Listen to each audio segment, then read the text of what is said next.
Turn this heat down a bit. It's so damn loud.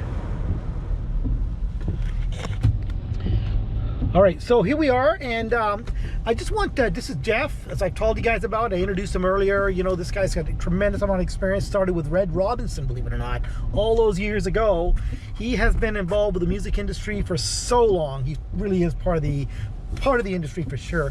So the question, of course, I have for Jeff is, what is the future of radio regarding this morphing of social media, video production, YouTube, whatever you want to call it, into the format of radio? Jeff, what do you think about that? Can you ask that question, please? Yeah, I mean, it's an interesting time for radio because, you know, a lot of people have this perception that radio's just kind of dying. And if you actually look at all the research data, it'll tell you that radio's only declined a couple of % over the last many years since the internet and social media and whatnot. Even so much so that, you know, people's perception of, I don't listen to radio, and then you start quizzing them on things about, you know, who's on the radio or what contests are on the radio or things like that, and they can answer all those questions, right? So it's interesting that there's so much out there now, but people don't realize how much radio they actually listen to. There's perceptions of it that I don't really listen to it, but they really do. So, you know, for me, I think that one of the big futures of radio is just that it's going to change the way it's delivered. I think eventually you'll see FM and AM transmitters just get turned off. They're just way too costly to run when you can deliver everything via streaming audio at low bit rates that don't chew up all your data. You know, you can have these apps on your, you know, car stereo now. You can put the radio player app on there. You can do all that kind of stuff. So it really is morphing in the sense that I think the delivery medium will change, but I think that radio will continue to remain strong. And it's not just because of the music. It's actually mainly because of the other features that radio offers. You get banter from local people, local perspective. You get local information, traffic, weather, news, all those kinds of things. So radio still has its relevance. I mean, it might be less relevant for discovering new music, for example. People might discover more new music through a TV show that they watch and through Spotify and Apple Music and things like that. But it's still a go-to for people, especially who are commuters or people who work in an office environment. Yeah, that's great. Okay, so what I would like you to do now, and I might chop you off every once in a while. Yeah. Okay. What I would like you to know, so tell me, how do you see radio and video combining, and how do you see radio bands promoting with the format moving forward? Like, so explain to me how the social media and all of this stuff plays into the radio world, in your opinion, in the future. Sure. I mean, what's really been happening is video and social media has become a tool to market, say, your talent, for example. Almost all the big radio stations these days, they have automated camera systems set up in their control room. So, you know, when they've done a really great topic or something that they think is really strong, some great banter, they'll then, you know, edit the video and post it up on their social media channel. And a lot of people can discover, you know, a new favorite show that way. You say, wow, these guys are hilarious, or I love their take on this stuff. And so that's where, you know, video and social media is really being leveraged from the radio side. So what about YouTube Music? Because YouTube Music is becoming a big thing, right? I mean, you can listen to music. It's like Spotify. You can almost find anything on YouTube Music. Sure. And YouTube is owned by Google, which also, of course, you know, so it's one big sort of giant media company that's kind of focusing on this. So what's your perspective on that? Well, I mean, there's all kinds of different platforms beyond YouTube Music too, like we, you know, talked about Spotify and Apple Music and stuff like that. And ultimately they provide, even though we like to think they're kind of the same thing because they're both music platforms, just like radio's a music platform, they're actually different services. And radio you just turn on and it's free. You pay by listening to some ads, which you don't have to listen to. You can punch around the dial. So they're really different services. Like I was mentioning before, you get news, traffic, weather, you get local conversations about local issues, or you get a local perspective on something that's not a local issue, but that's something that none of those music services can offer. So if you're purely on the hunt for music, you want, you know, deep playlists, that kind of thing, and you're willing to put in the work to source that stuff and find the things that you like, then, you know, those music platforms are great for that. I'm a consumer of both, because they have two very different offerings, Right. even though they're both rooted in music delivery. But what do you think about, shall we say, YouTube and broadcasting, video production combining with radio? Do you think there's a future in that? Absolutely. Okay, so I want you to say that.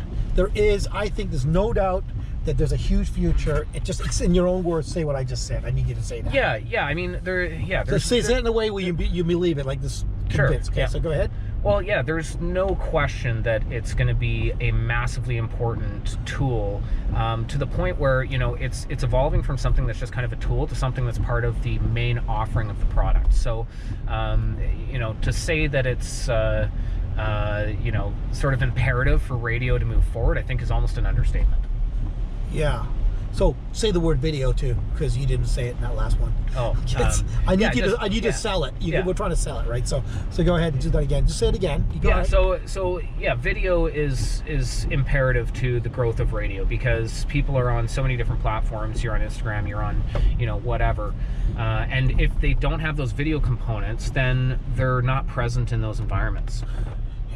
Luckily, of course, I know that, you know, from what I understand, a lot of the radio stations are actually owned by television stations. Yes. And there'll be a little bit of morphing when that moving forward. Do you not think so, Jeff? Yes, absolutely. And a lot of companies are already starting to do that. The company I was most recently with, Rogers, they own City TV and they own News 1130, which are both being combined together now as one operating unit with one person managing both properties as if it's one property. So everything is being synergized between video content and radio content and social media content. They're all just being seen now as different platforms of delivery to get the message out and make sure that you're present on all platforms. Okay. So how do you see, like, in terms of broadcasting a band, because, you know, we've talked about possibly promoting a band with an interview and then having that band be seen on YouTube, and, you know, like, how do you play me out what you think is going to work regarding working with industry to get bands out there utilizing video production? Oh, I mean, that's a very complicated question. I think that you know, the absolute you know, starting point is production value. The production value's got to be great.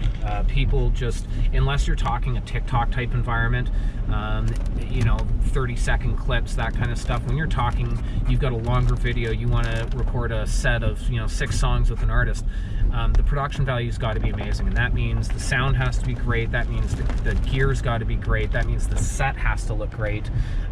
It just, there's no room in that kind of longer form environment to have low production value, and that's where it starts. And from there, you know, content is obviously key. The artist has to be story. I think we got a lot. I think we got quite a bit there. Just gonna pull over here. Yep, no worries. Just turn around here. So now we're just gonna go here now. Just a second, I'm gonna grab this. So let's go now to Mr. Relentlessly Deposit, because actually Jeff did a chance to do an interview, and this is what Red had to say about the industry. Okay, so that's a segue. Let me just go here. And also, Jeff, I'm gonna get another one from you. If I want permission to use this for AF2 films, you gotta give me permission, buddy. Oh yeah, absolutely. Okay, so yeah. this is a release form, you understand? Yeah, totally. Okay, yeah, totally so, fine. Okay, so I'm just getting a release up here right now. Yeah. Okay, and you're learning a little bit about modern production here, because this is the future of the stuff. It's, you know, incredibly unscripted, very quick, fast turnaround. But frankly, just so you know, people would rather see a couple of guys sitting in a car chatting about shit than sitting in a studio with nicely mic'd up and well lit. Okay, believe it or not, they prefer the grunginess of the, or the organicness, if you will, of just a couple of guys talking. Yeah. They make them believe them. So, you know, just it's an interesting phenomenon. Yeah. Is there anything you want to just say or cut to in terms of video production or radio, just to conclude this thing? Not really. I mean, I think, like, you know, what we were talking about before, just the, you know, the sort of key elements of, you know, production value and having a story, you know, something that's compelling and interesting. Those to me are the foundational elements of anything that's going to be presented in a video format and radio format. Frankly, it's just got to be compelling. And I think that we're missing this in the music side of things right now, especially from a visual standpoint. And I would love to see something happen like this because it's an underserved market. And there's a lot of amazing artists out there that don't have the platform or the gear or any of the resources to be able to do the kind of thing that we're talking about. So yeah, I mean, ultimately to me it's an exciting opportunity, and you know, I can't wait to see what's next. Perfect. I'm gonna ask you one more thing. Yep. Because I got you in the car. Yep. Like I say, it's 20 minutes, right? Yep. Okay. I want you to endorse the shit out of me as a good guy to work with. I know you don't know me from years, but just say something nice, because I'll get it now while I got your attention. If you can say something nice about me, say, you know, you work with Andrew in that film, and I notice he's a great storyteller, and you know, I know that AF2 understands this stuff, yada yada yada. I don't know if I'll ever use this, but yeah, sure, I've got your attention. So well, go ahead. Yeah, so, you know, Andrew and I had the pleasure of not only going to school together, but working together on some projects. And, you know, Andrew's a great leader. He's got this constantly just sort of energetic approach to everything. And he's a lot of fun to work around. He clearly knows his stuff, which you can see from any of his demo stuff, all of his projects. But just a real pleasure to work with. And when I talk about relentless positivity, Andrew brings that to the table all the time, and that's what I look for in team members. I want to work with people who are not only talented, but they have great attitudes and they're building great culture. Boom! Thank you, man. Give me. Okay. Yes, right. The content, the story. Like documentary stuff, right? Like, I mean, the back end. Like, what's like the story of the band and you got to tell a story with every piece of content you do, right? And so if there's no story, there's nothing sticky about that. There's nothing that's going to grab people to come back to that channel to see more content from that creator if there's no story, because, you know, it needs to be compelling, and without a story, it's not compelling. So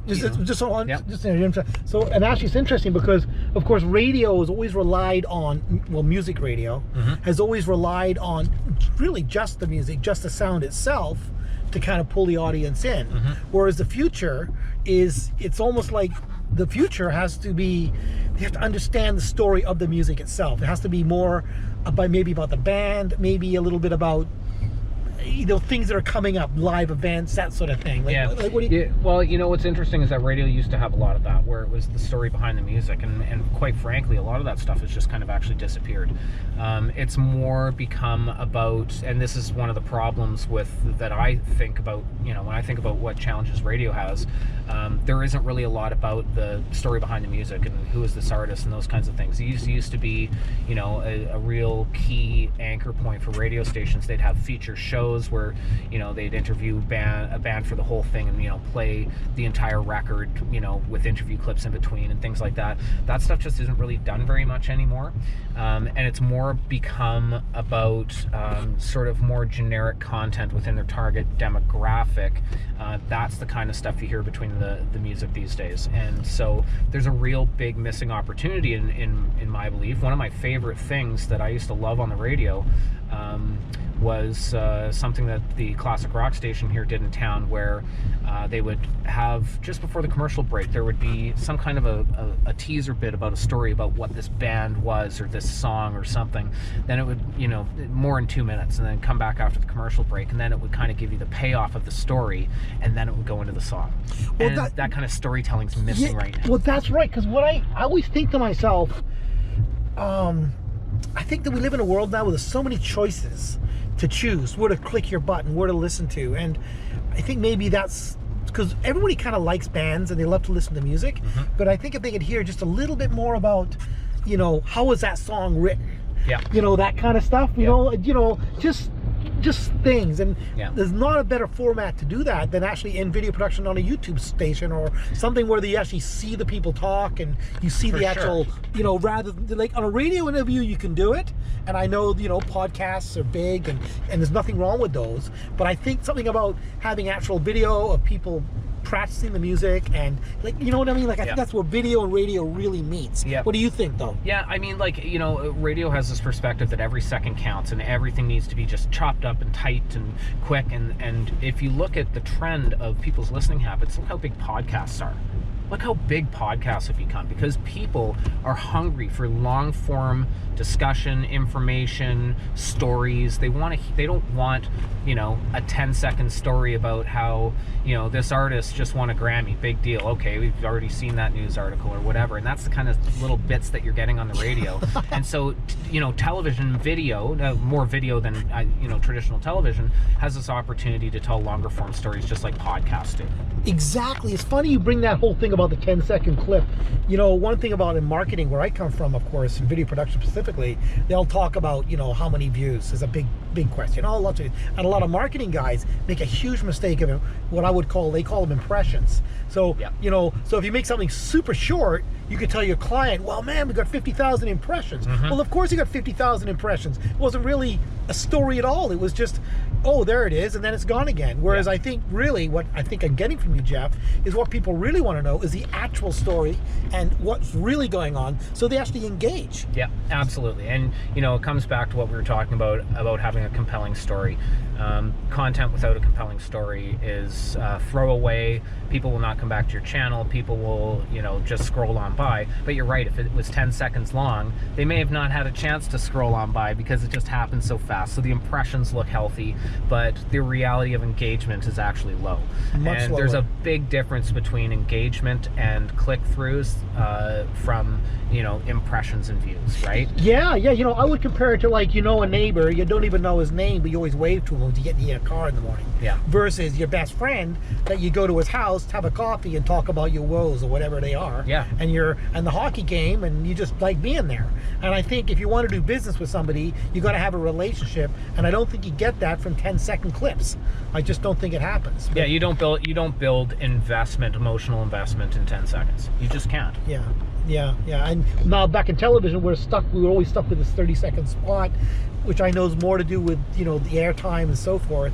And I know initially television advertising used to be 1 minute, then they bumped it down to 30 seconds. But once again, it's squeezed time. And even with radio advertising, they have the same problem, right, Jeff? It's the same thing. Oh, yeah. So all about that airtime in those seconds, right? You can buy 10 seconds now on the radio. Yeah. You know?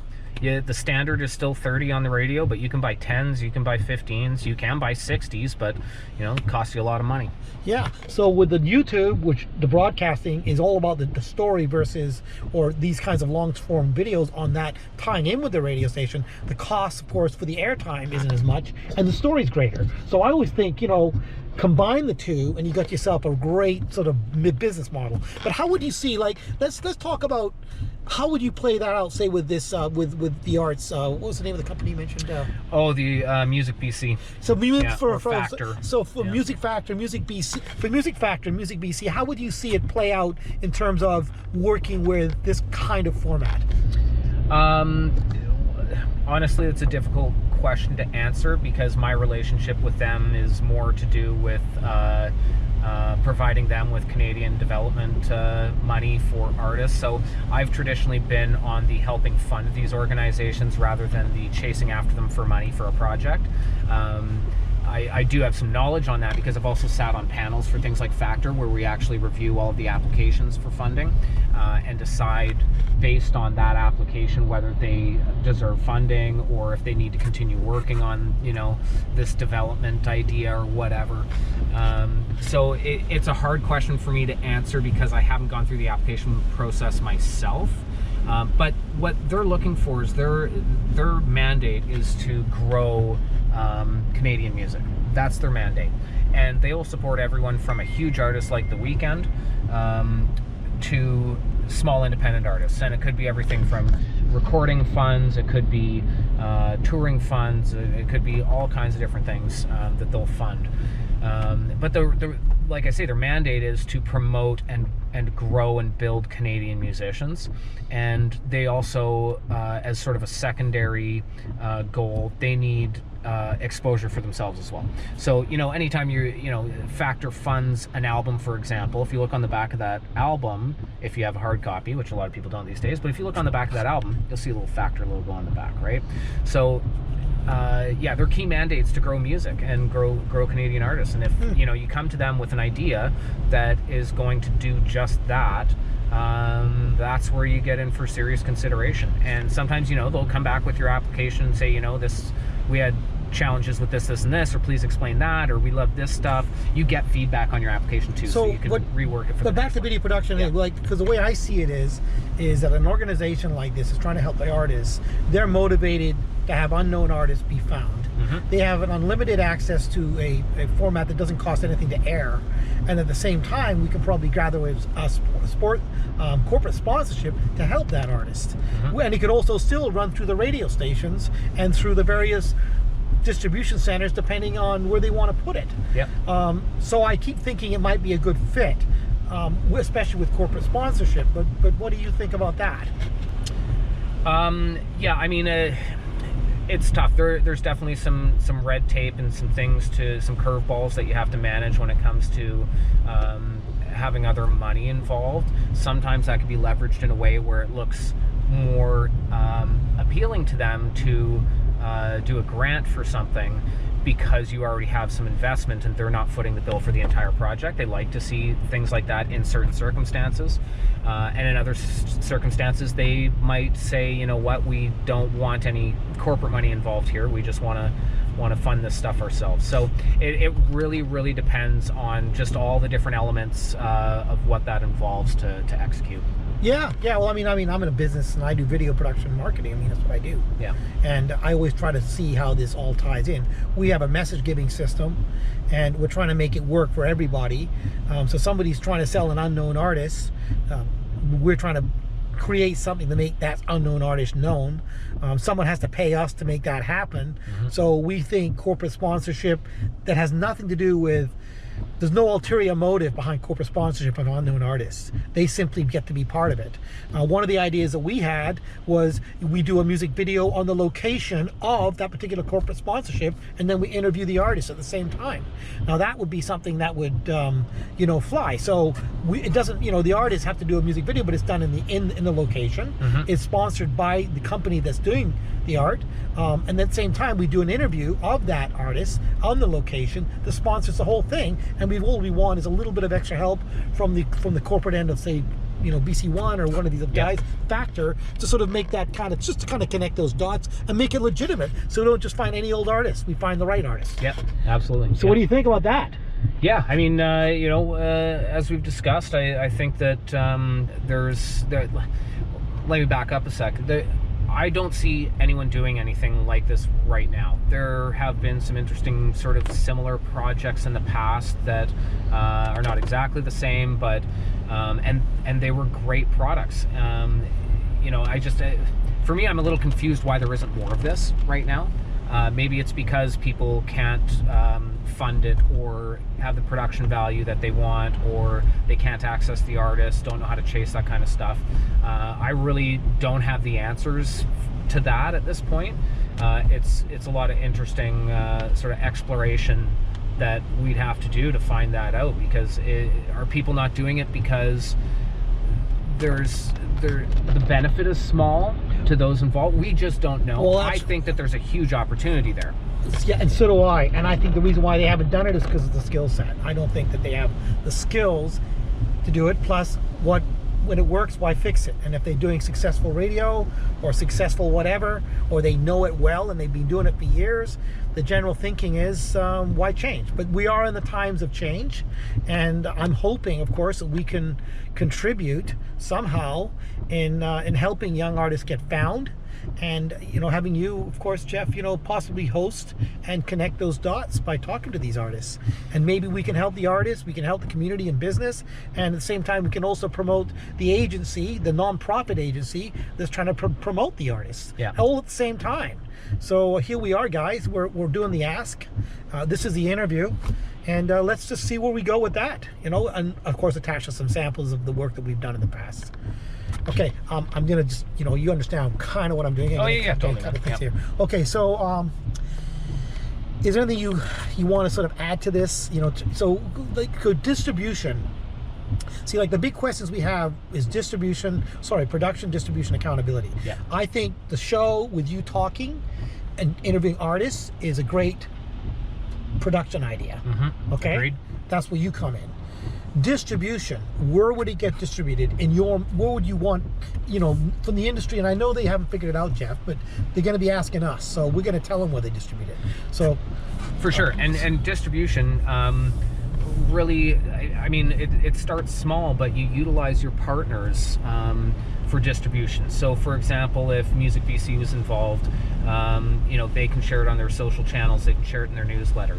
The artists you featured, you have them share it to all their social channels so that all of their existing followers come and check it out, and hopefully they come back to see other bands that they haven't heard of after that. Yeah. So a lot of it is just leveraging those involved with sharing those items. And if you can get one video to go even semi-viral, you're going to leverage a whole bunch of new people into the channel that will likely subscribe and continue to come back if they like what they see. So distribution is one of those things that in a scenario like this, it has to start kind of small and organically. But then, there can be, some tire company is your sponsor on a video, and we make the music video and on the location, shall we say? Yeah, and so if that tire company shares it on their social media and they've got 30,000 followers or something, again, it's just you're trying to leverage every person who's involved in this to build that initial following that can then organically grow even further through people seeing it. I can see things that a friend of a friend has shared on Facebook. They commented on something, oh, that looks like a cool band, let me have a look at this one, right? So a lot of it's organic, but it's just really leveraging your partners to really kick it off and gain a following.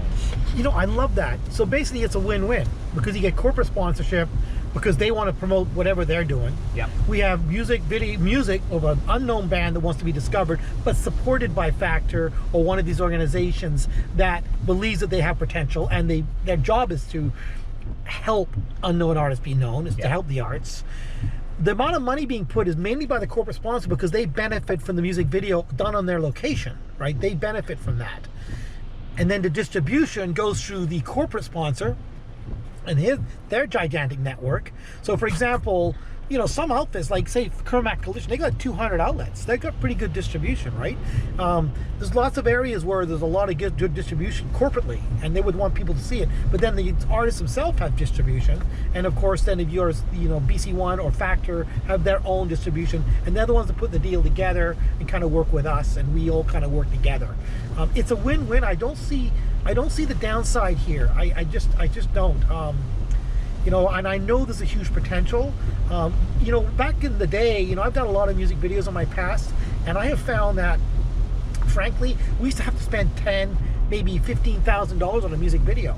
But we have equipment now, and to us to make music videos, honestly, is not that expensive. It's quite a cheap deal. I mean, bands do it themselves, so we can do music videos. So, but if you can do a music video and you can tie a story around it with distribution already attached, the accountability question's already answered, right, Jeff? I mean, guys, more people seeing the tire company, more people seeing the band, and everybody know that, say, Factor put it all together. I mean, It's a win-win, right? I mean, I can't see the downside. Can you? I mean, no, not at all. And one of the things that I think is really important when we're talking accountability, and maybe this is taking that question or that statement in a bit of a different direction, but one of my favorite sayings is culture eats strategy for breakfast.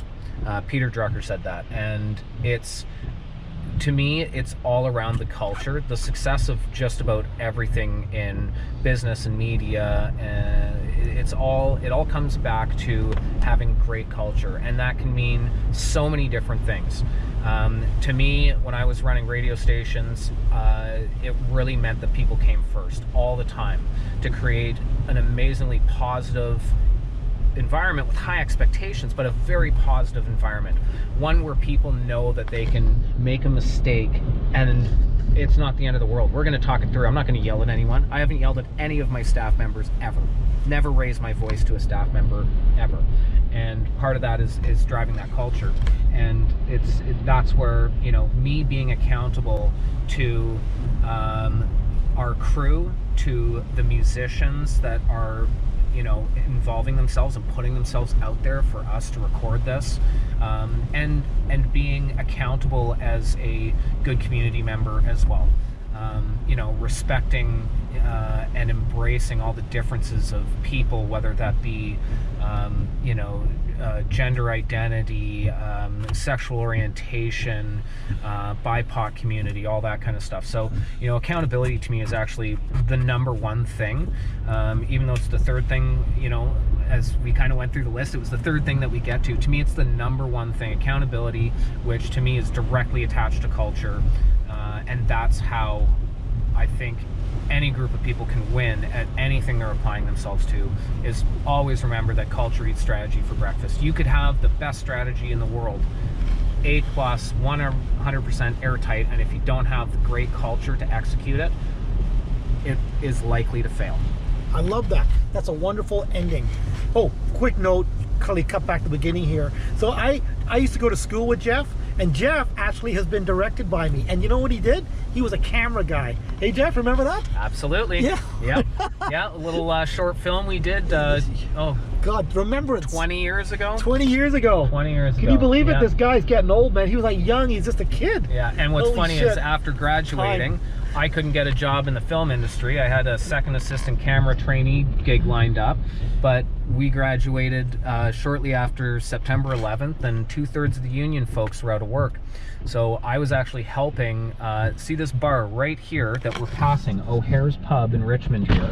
I was meeting at this pub with two older radio fellas that were, they're both full-time radio guys, and basically I was helping them with some website stuff because they had a side company where they produced radio shows for small markets, and I was helping them with some web stuff. And so I'm sitting in a bar having a beer with these two guys, and one of them ran a group of radio stations in Nanaimo, based out of Nanaimo but stretching up Vancouver Island. And he said, listen man, I know you're really needing some full-time work. I know you're not a radio guy, you've got a film certificate, but I've got this job writing and producing commercials out in Nanaimo. I really need help out there. Come out for like 30 days, and if you don't like it, you can go home, and if you like it, you can stick around as long as you want. What's his name? Matthew McBride was his name, and Jerry O'Day was the other fella that was part of the company, who actually later got me the job at 650 CL to work with Red Robinson. But so I went out there, and 18 years later, here I am. Still doing radio. I had an 18-year career in radio. And he'll get this guy, and he's going back maybe into the film and video production, and he has got a degree in it and everything else, and he has actually worked for me as a camera guy, so he knows this, believe it or not. Full circle, man. Full circle, baby, full circle. Yeah. It's interesting, but and yeah. So tell me about, because you know Red Robinson. Yep. You know, and I know tell me the story, because Red Robinson, he kind of mentored you, and I know these two guys got you started on that, but yep. Red Robinson's like an icon of the industry. He's an amazing. He just they had things named after him, and he's an amazing guy. Yeah. But tell me the story. How did you get involved with Red completely? Like, tell the... Yeah, so my second radio job, so the other fellow who was part of that little side company, Jerry, he was the program director, music director, and morning show host on Oldies 650 Sea Isle. And at this point, Red had semi-retired and was doing a show every Sunday afternoon, noon to 4, called the Red Rock Diner. And I was recruited in there to come and produce a show. And I had never produced shows before, at least not radio shows, and I was brought in to do this, flying blind, learning how to run a mixing board live on the air with a guy who trained me for maybe an hour and then walked out the door. So I'm, hitting the wrong buttons all the time, and Red would come in and say, hey, no worries, kid, you're gonna get this. No worries, kid, you'll get this. I'm thinking he's gonna yell and scream at me, but of course, no. And he was just the most kind, encouraging, human being, and of course just a legend and an incredible broadcaster. Roy Orbison was one of his good friends. He was the one person to interview Elvis in town here.